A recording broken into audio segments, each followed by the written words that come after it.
అల్లుడే హంతకుడా? అనుమాన పిశాచి గాయత్రిని చంపేశాడా? తల్లి చేస్తున్న ఆరోపణలు నిజమేనా? రాధా గాయత్రి మృతికి కారణాలేంటి?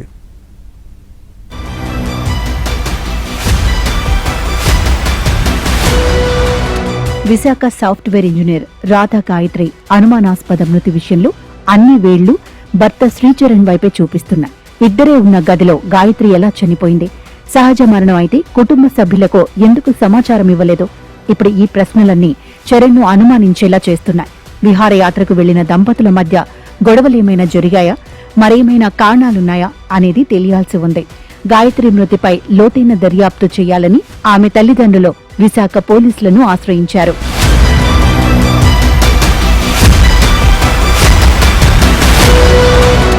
శ్రీచరణ్ పై గాయత్రి తల్లి సత్యవతి సంచలన ఆరోపణలు చేశారు. చరణ్ ఓ సైకో అని, అతని అనుమానాల వల్లే తన కూతురు బలైందని వాపోయింది. చరణ్ ప్రవర్తనతో మానసిక క్షోభ అనుభవించిందని ఆవేదన వ్యక్తం చేశారు. అతనికి అనుమానాస్పదంగా అనుమానం ఉన్నది అని అంటూ ఉండేది. అనుమానం అంటే ఎప్పుడు వీడియో కాల్ చేస్తూనే ఉండాలంట. అలా ఎలా కుదురుతుందమ్మా? నేను ఎక్కడ ఉంటాను? ఆఫీసులో ఉంటాను, ఉంటే ఇంట్లో ఉంటాను.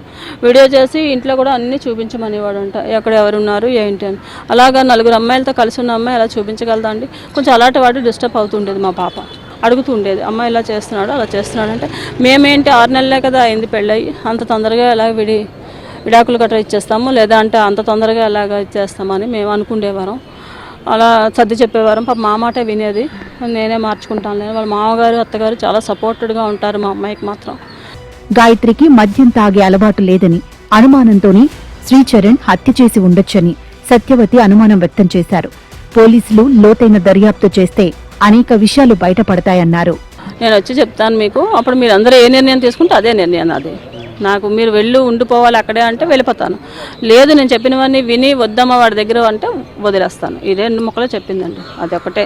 కాకపోతే వదిలేసి వచ్చేయడానికి మా అమ్మాయి కూడా ఒక రీజన్ కూడా చెప్పింది. దానికి 2 ఆడపిల్లలు చెల్లెళ్ళు ఉన్నారు వెనకతల. అది ఫస్ట్. తాతగారు మా అమ్మ ఉన్నారు ముసలి వాళ్ళు బాగా. నేను ఈరోజు నా భర్తను కాదు అనుకుని వదిలేసి వస్తే మన కుటుంబం ఏమిటవుతుంది? ఇది ఒక్కటి గ్రహించుకోవాలి మీరు అందరూ. నేను అలా రాను, నా మీద నింద అనేది నేను వేసుకోను అనేదండి. నాకు ఏదైనా ఒక మాట అన్నారంటే నేను తట్టుకోలేను, తీసుకోలేను.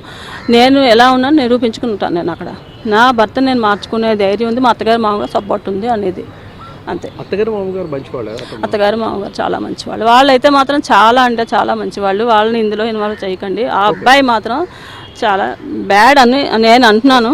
నా కూతురు చావుకు కూడా వాడే కారణం అని కూడా నేను క్లియర్గా చెప్పేస్తున్నాను. గాయత్రిది ఖచ్చితంగా హత్యేనని శ్రీచరణ్ ను అదుపులోకి తీసుకుని ప్రశ్నిస్తే వాస్తవాలు బయటపడే అవకాశం ఉందని చెబుతున్నారు.